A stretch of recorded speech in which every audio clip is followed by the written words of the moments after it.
स्वागत है आपका इंडिया टीवी में। मैं हूं आपके साथ विवेक शांडिल्य। अब से 12 घंटे के बाद श्रीनगर में राहुल गांधी की रीलॉन्चिंग होगी।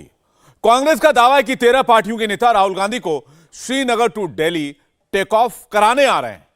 कांग्रेस ने 23 पार्टियों को न्योता दिया था, मगर 13 पार्टियों के नेता ही पहुंच रहे हैं। यानी राहुल ने जैसा सोचा था वैसा तो बिल्कुल नहीं होने जा रहा। श्रीनगर में कांग्रेस का मंच छोटा रहेगा, कमजोर दिखेगा। 24 के लिए एक दूसरा मोर्चा केसीआर बना रहे हैं, जिसमें पार्टियां तो कम है लेकिन दमखम कांग्रेस के बराबर ही दिखता है। ममता, मायावती, जगन, बादल जो कहीं नहीं है, उनका भी अलग मोर्चा है। 24 के चुनाव में 15 महीने का वक्त बचा है। मोदी को चैलेंज कौन करेगा, अभी यही तय नहीं हो पा रहा है। इन सब के बीच मोदी जो कर रहे हैं वो पूरी सियासत को कैसे बदल देगी, इस रिपोर्ट में देखते हैं।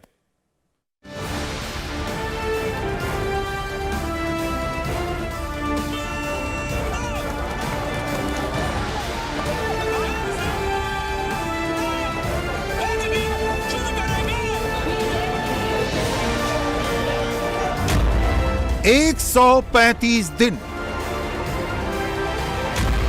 अगर आपका क्रेडिट स्कोर कम है तो बैंक लोन छोड़िए, शादी के लिए लड़की भी नहीं मिलेगी। क्रेडिट स्कोर इंप्रूव करना है तो फ्रीडम ऐप को अभी डाउनलोड करो। 4000 किलोमीटर, कन्याकुमारी से कश्मीर,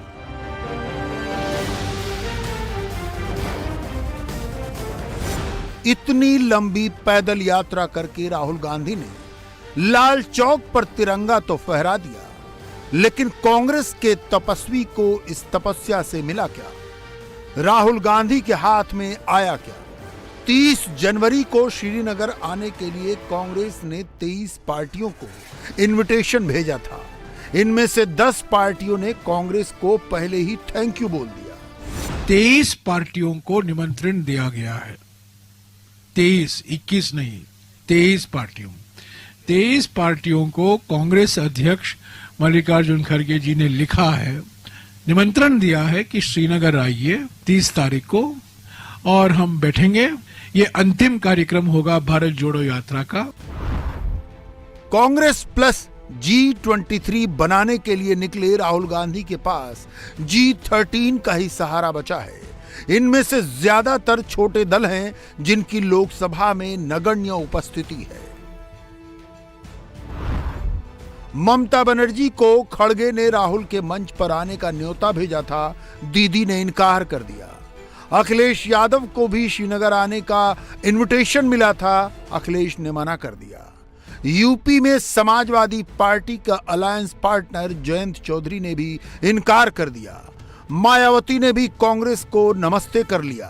मायावती श्रीनगर नहीं जाएंगी। बिहार के मुख्यमंत्री नीतीश कुमार ने बिहार में अपनी यात्रा का बहाना बनाया। जेडीयू अध्यक्ष ललन सिंह ने नागालैंड चुनाव का बहाना बनाया। टीडीपी के चंद्रबाबू नायडू ने कांग्रेस का न्योता ठुकरा दिया है। चंद्रबाबू नायडू भी श्रीनगर नहीं जाएंगे। जेडीएस के कुमार स्वामी को 2 दिन लेट से इनविटेशन मिला, कुमार स्वामी ने उसे ठुकरा दिया। 5 बड़े राज्यों में सरकार चला रहे विपक्ष के नेताओं को राहुल गांधी ने बुलाया ही नहीं। वो कौन हैं, क्या हैसियत रखते हैं, ये आगे बताएंगे। पहले ये देख लेते हैं कि श्रीनगर में राहुल गांधी के मंच पर कौन कौन होगा। 15 दिन पहले कांग्रेस ने जितने बड़े मैच की उम्मीद की थी वैसा नहीं होने जा रहा है। कांग्रेस का मैच छोटा होगा, फिर भी ये देखना दिलचस्प है कि वहां होगा कौन कौन। श्रीनगर में डीएमके के नेता होंगे।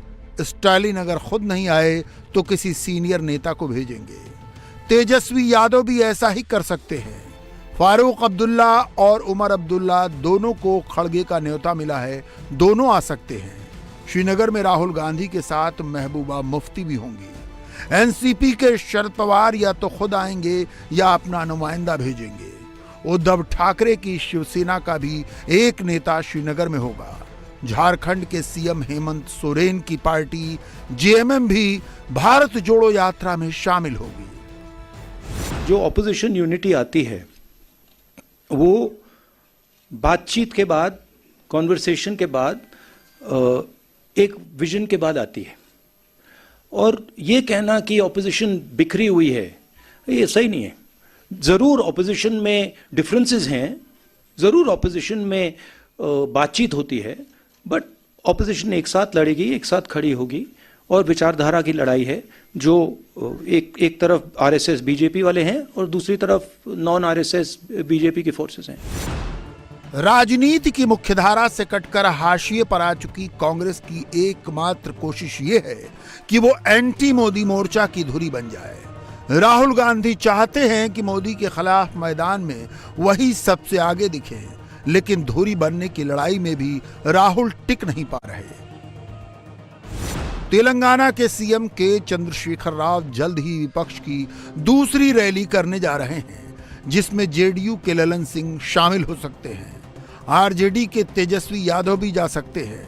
अखिलेश यादव और अरविंद केजरीवाल पहले से ही केसीआर के साथ तालमेल करके चल रहे हैं और असदुद्दीन ओवैसी तो केसीआर के साथ हैं ही, यानी केसीआर भी करीब करीब उतनी ही बड़ी फोर्स बना चुके हैं जितनी बड़ी फोर्स राहुल गांधी श्रीनगर में दिखाने वाले हैं।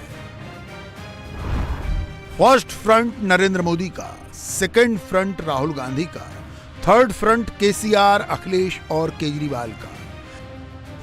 इन तीन के अलावा एक और फ्रंट है जो अभी किसी के साथ नहीं है। जगन मोहन रेड्डी की वाईएसआर कांग्रेस, नवीन पटनायक की बीजेडी, शिरोमणि अकाली दल बादल को कांग्रेस बीजेपी की बी टीम कहती है। इसके अलावा ममता बनर्जी की टीएमसी और मायावती की बीएसपी अभी न तो एनडीए के साथ हैं, न यूपीए के साथ, न ही थर्ड फ्रंट के साथ। इनका फोर्थ फ्रंट या चौथा मोर्चा माना जा सकता है।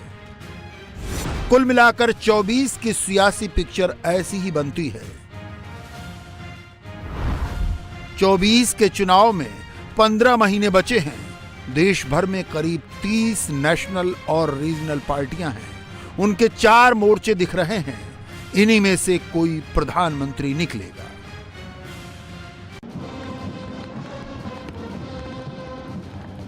नई दिल्ली के ऐतिहासिक विजय चौक पर बीटिंग रिट्रीट सेरेमनी में आज सारी स्वदेशी धुनें बजाई गई।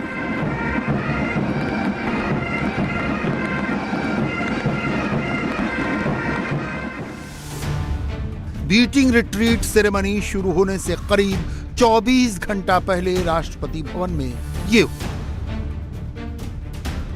गुलामी की निशानियां एक एक करके मिटाई जा रही हैं। नरेंद्र मोदी ने पहले नेशनल वॉर मेमोरियल बनाया, फिर राजपथ को कर्तव्य पथ बनाया। इंडिया गेट पर कैनोपी में जहां ब्रिटेन के राजा की मूर्ति लगी थी, वहां नरेंद्र मोदी ने नेताजी सुभाष चंद्र बोस की मूर्ति लगाई और अब मुगल गार्डन को अमृत उद्यान कर दिया। पूरा मुगल का नाम निशान पूरा उखाड़ के फेंकना चाहिए। जहां जहां भी है ये लोग का नाम निशान उठा देना चाहिए। इतना हिंदू को कातिल किया देश में, इतना मंदिर को नष्ट किया, हमारा हेरिटेज को तजनज किया। इसका नाम निशान ढूंढ ढूंढ के पूरा देश में, मुगल गार्डन से नहीं, ढूंढ ढूंढ के गांव गंज नगर जहां है वहां से मुगल का नाम निशान जितना है सब हटा देना चाहिए। और भाजपा सरकार यहाँ बंगाल में आएगा तो 1 हफ्ता के बीच अंग्रेजों का नाम और मुगल का नाम निशान हम लोग उखाड़ के फेंकेंगे। नरेंद्र मोदी ने राष्ट्रवाद, हिंदुत्व और वेलफेयर का जो कॉम्बिनेशन बनाया है वो 2024 तक यूं ही आगे बढ़ता रहेगा। राष्ट्रवादी वोटर, हिंदुत्ववादी वोटर और लाभार्थी वोटर ये मोदी का कोर वोट बैंक क्रिएट करते हैं। हमें एकजुट होकर देश के विकास के लिए काम करना है। आज पूरी दुनिया भारत की ओर बहुत उम्मीदों से देख रही है। आज भारत दुनिया के हर बड़े मंच पर अपनी बात डंके की चोट पर कहता है। हमें अपने संकल्पों को सिद्ध कर दुनिया की उम्मीदों पर खरा उतरना है। हम कड़ा परिश्रम करेंगे, सब मिलकर के करेंगे। सबके प्रयास से सिद्धि प्राप्त होके रहेगी। नरेंद्र मोदी से लड़ने के लिए विरोधी जातिवादी वोटर के सहारे हैं। नीतीश कुमार और तेजस्वी यादव बिहार में जाति जनगणना करके ओबीसी वोट गिन रहे हैं। अखिलेश यादव भी उत्तर प्रदेश में जाति जनगणना कराने की डिमांड कर रहे हैं। महाराष्ट्र में यही मांग शरद पवार की पार्टी एनसीपी कर रही है।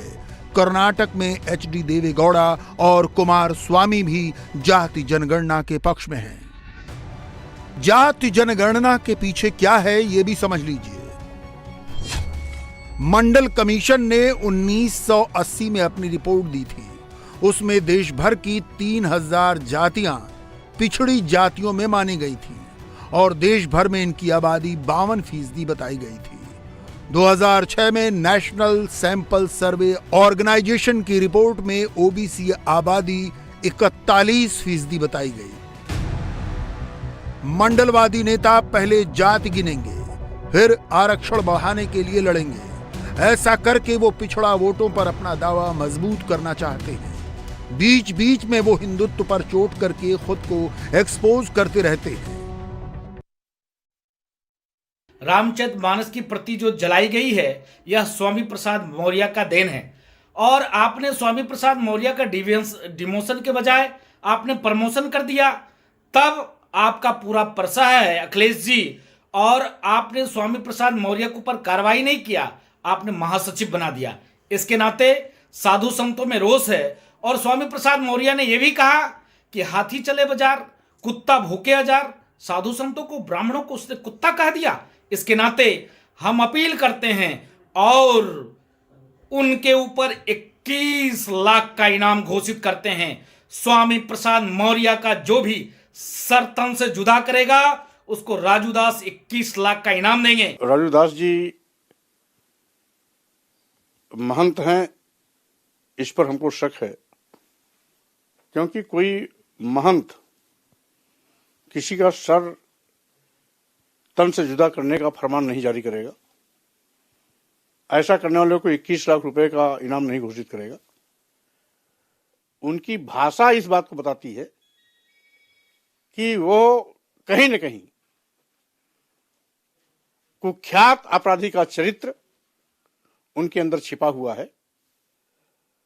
हम तो ये भी कहते हैं कि सरकार ऐसे आपराधिक चरित्र के लोगों की जांच करे और अगर कहीं इनका इतिहास खंगाला जाएगा तो हो सकता है शुरुआती दौर के हिस्ट्री शीट अपराधी भी रहे हों। मोदी को चुनौती देने वाले क्षेत्रीय क्षत्रपों पर निगाह डालें तो अधिकतर नेता पिछड़ा वर्ग से आते हैं जो रह रहकर मंडल मंडल गाने लगते हैं। उत्तर प्रदेश में अखिलेश और बिहार में तेजस्वी दोनों यादव हैं। नीतीश कुमार कुर्मी जाति से हैं जो बिहार में पिछड़ों की प्रमुख जाति है। राजस्थान में अशोक गहलोत माली और सचिन पायलट गुर्जर नेता हैं। छत्तीसगढ़ के सीएम भूपेश बघेल भी पिछड़ा वर्ग से आते हैं और वो कुर्मी जाति से हैं। हरियाणा में भूपेंद्र सिंह हुड्डा जाट नेता हैं। कर्नाटक में डीके शिवकुमार वोक्कालिगा जाति से हैं जो ओबीसी में आती है। कर्नाटक के पूर्व सीएम सिद्धारमैया चरवाहा जाति कुरुबा से ताल्लुक रखते हैं। 2024 जीतने के लिए मोदी ने पिछड़ा फॉर्मूला निकाल लिया है। मंडल रिपोर्ट लागू होने पर अगर आपका क्रेडिट स्कोर कम है तो बैंक लोन छोड़िए, शादी के लिए लड़की भी नहीं मिलेगी। क्रेडिट स्कोर इंप्रूव करना है तो फ्रीडम ऐप को अभी डाउनलोड करो। 3000 पिछड़ी जातियों को 27% आरक्षण मिला, मगर ओबीसी कोटा का 90% हिस्सा 10-12 दबंग जातियां ही उठा रही हैं। मोदी 27% पिछड़ा आरक्षण का फायदा सभी 3000 पिछड़ी जातियों को देना चाहते हैं। इसके लिए प्रधानमंत्री ने प्लान बना लिया है। पिछड़ा वर्ग की 3000 जातियों को 4 सब कैटेगरीज में डिवाइड किया जा सकता है। इन चारों सब कैटेगरीज को 27% आरक्षण का बराबर हिस्सा दिया जा सकता है। इससे क्या होगा? इससे होगा ये कि छोटी छोटी जातियां जिनकी आबादी 1% या 0.5% से कम है, उनको भी आरक्षण का फायदा मिलेगा और वो किसी रीजनल पार्टी की जगह नरेंद्र मोदी की पार्टी के पीछे आ जाएंगे। उत्तर प्रदेश के गैर यादव वोटों को सपा से अलग करके मोदी और योगी ये प्रयोग कर चुके हैं। अब इसका नेशनल एक्सपेरिमेंट होने वाला है। इंडिया टीवी हर वक्त हर जगह डाउनलोड करने के लिए सर्च करें India TV news Google play store या ऐप स्टोर पर।